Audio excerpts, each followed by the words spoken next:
अस्सलाम वालेकुम फ्रेंड्स, स्वागत है आपका इस यूट्यूब चैनल जेके स्टडी मटेरियल में। जेके बोस 2023-24 सेशन के जितने भी 10th 11th 12th क्लास के स्टूडेंट्स हैं जिनको मार्च अप्रैल 2024 एग्ज़ाम होने वाला है, रेगुलर एग्ज़ाम।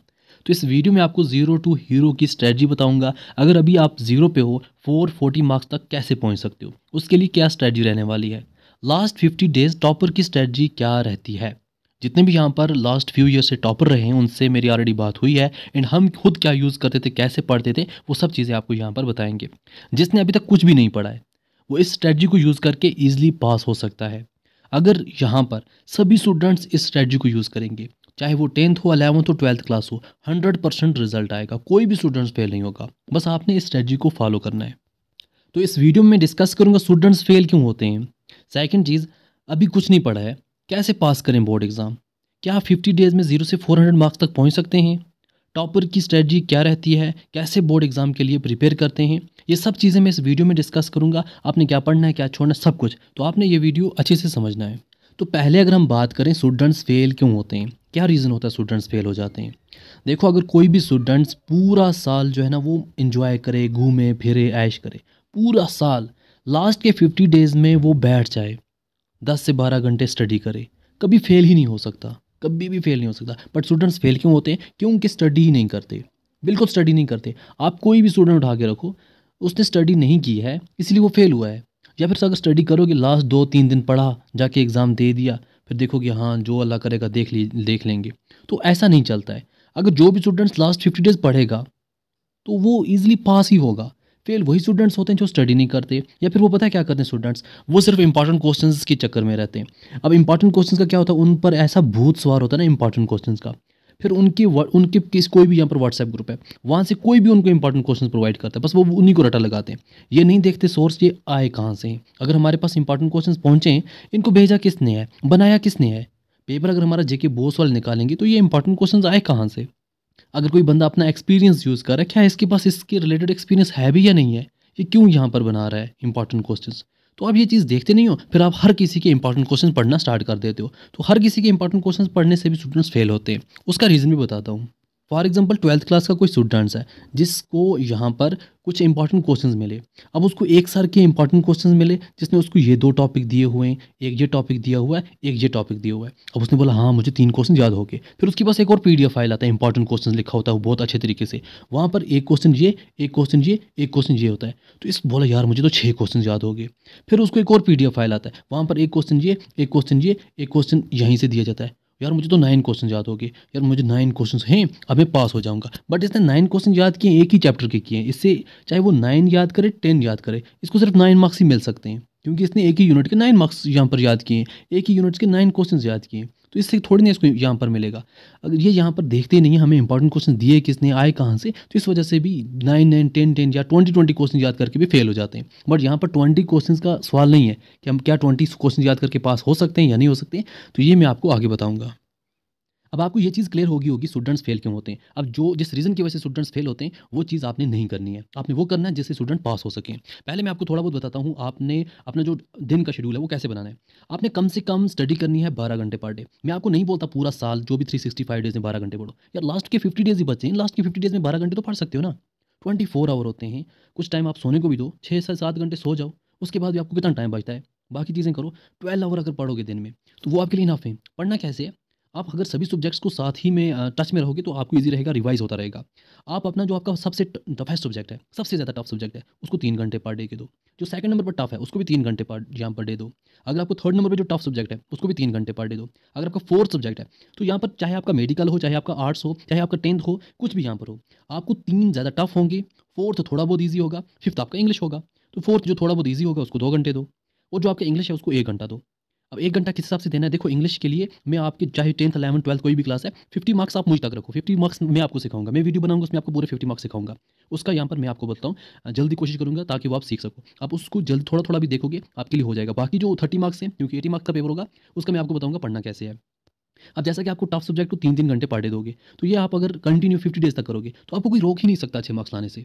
50 डेज भी इनफ होते हैं बोर्ड एग्जाम के लिए, अगर आप अच्छे से पास करना चाहो। अगर आप आज भी बोलोगे ना कल से पढ़ेंगे, कल से पढ़ेंगे, कल से पढ़ेंगे, फिर ये सोच लो आपका कुछ नहीं होने वाला, फिर आप उन्हीं स्टूडेंट्स में आ जाओगे जो स्टूडेंट्स ऑलरेडी फेल होते हैं।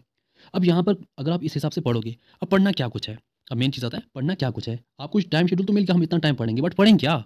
अब यहाँ पर आपने क्या करना है, फर्स्ट ऑफ ऑल जो टॉपिक भी उठाओगे सबसे पहले उसका सिलेबस देखना है। सबसे बड़ी चीज़ होती है, स्टूडेंट्स बहुत पढ़ते हैं बट सिलेबस ही नहीं देखते कि हमें सिलेबस में है क्या। तो पहली चीज़ आ जाती है उस सब्जेक्ट का आपने सिलेबस पढ़ना है। फॉर एग्जांपल आपका फिजिक्स है 12th क्लास का या किसी भी सब्जेक्ट का, या आप कोई भी सब्जेक्ट एज्यूम कर सकते हो। तो उसका आपने पहला कोई यूनिट उठाया, उसका आपने सिलेबस देखा, हाँ इसी सिलेबस में ये टॉपिक है। फिर वो टॉपिक्स आप एनसीईआरटी बुक से पढ़ो। अगर वो टॉपिक आपको एनसीईआरटी बुक पर हैं तो अच्छी बात है, आप एनसीईआरटी बुक यूज़ करो। अगर आपको लग रहा है कि हम आपके पास कोई नोट है बट सिलेबस के हिसाब से टॉपिक्स उठाओ, वो नोट में देखो, तो भी आप पढ़ सकते हो। बट मैं आपको रिकमेंड करूँगा एनसीईआरटी बुक पढ़ना। फिर आपने सिलेबस पे टॉपिक देखा, फिर आपने उसको एनसीईआरटी बुक पे देखा, फिर आपने प्रीवियस पेपर और मॉडल पेपर पे देखा उसको कैसे क्वेश्चन पूछा जा सकता है। अगर आपने कोई टॉपिक पढ़ा सिलेबस के हिसाब से एनसीईआरटी बुक पे जाकर, फिर आपने समझना है प्रीवियस पेपर्स को देखकर कि अगर ये क्वेश्चन यहाँ पर मैंने याद किया टॉपिक, तो इसका क्वेश्चन कैसे बनता है, बोर्ड वाले इसका क्वेश्चन कैसे पूछते हैं। ये चीज़ आपको प्रीवियस पेपर से और मॉडल पेपर से पता चलेगी। मॉडल पेपर से आपको ये चीज़ पता चलेगी कि 2023-24 जो सेशन है इसमें हमें कितने शॉर्ट क्वेश्चन होंगे, कितने लॉन्ग क्वेश्चन होंगे, हमें ज़्यादा किस पे फोकस करना है। तो जो भी यहाँ पर आप स्टूडेंट्स हो 10th 11th 12th क्लास के, तो आपकी जो यहाँ पर मिडल पेपर और आपका सिलेबस उस पर मैंने वीडियो बना के रखा है। चाहे आपका 11th यहाँ पर आर्ट्स मेडिकल हो, 12th आर्ट्स मेडिकल हो या 10th क्लास के आप हो, मैंने वीडियो बना के रखा है। आपको सिलेबस और यहाँ पर पेपर पैटर्न बताया हुआ है कैसे क्या कुछ करना है, लिंक मैं डिस्क्रिप्शन में दे दूंगा। अब आपने ये चीज़ें पकड़नी है, फिर उस हिसाब से करना है। अब मैं आपको विद एग्जाम्पल बताऊँगा कि आपको सिलेबस एनसीईआरटी बुक और प्रीवियस पेपर से क्या यहाँ पर फ़ायदा मिलने वाला है। फॉर एग्जाम्पल आप यहाँ पर 12th क्लास के स्टूडेंट्स हो, आपका फिजिक्स है, क्योंकि सबसे ज़्यादा टफ फिजिक्स होता है इसलिए मैं फिजिक्स की एग्जांपल दे रहा हूँ। आप कोई भी सब्जेक्ट उठाओ आप उसको कर सकते हो। अब आपने क्या किया, एज़ पर सिलेबस आपने यहाँ पर ये 9 मार्क्स का यूनिट था, आपने यहाँ पर टॉपिक वाइज पढ़ना स्टार्ट किया। आपने अच्छे तरीके से सब टॉपिक्स पढ़े। तो आप पढ़ते पढ़ते आपने एसी जनरेटर के बारे में पढ़ा। अब आपने क्या किया, आप यहाँ पर पहुँचे एसी जनरेटर, आपने बोला चलो एसी जनरेटर टॉपिक तो मुझे मिल गया।